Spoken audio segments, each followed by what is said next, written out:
Welcome to the slop farm. Enjoy the video.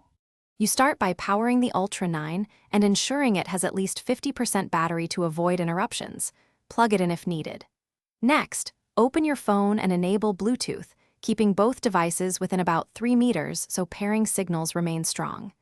You should download the official companion app, create or sign into your account, and grant basic permissions like location and notifications. Once done, return to the watch's home screen so it's ready to be discovered by the app. You now open the companion app and choose Add Device or Pair New Watch. The app will start scanning immediately. When the Ultra 9 appears in the list, select it and look for the verification code on both screens.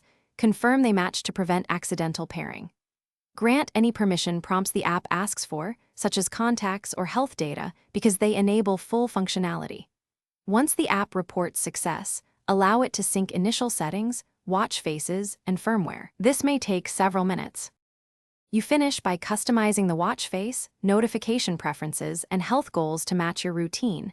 These choices ensure the Ultra 9 functions as you expect. Make sure the app reports that firmware is up to date and that a final sync completes. This prevents missing features or connectivity drops. If something goes wrong, try the one-key troubleshooting tip. Restart both the watch and phone, toggle Bluetooth off and on, then repeat pairing, if needed. Unpair previously listed devices in the app before retrying. Thanks for watching.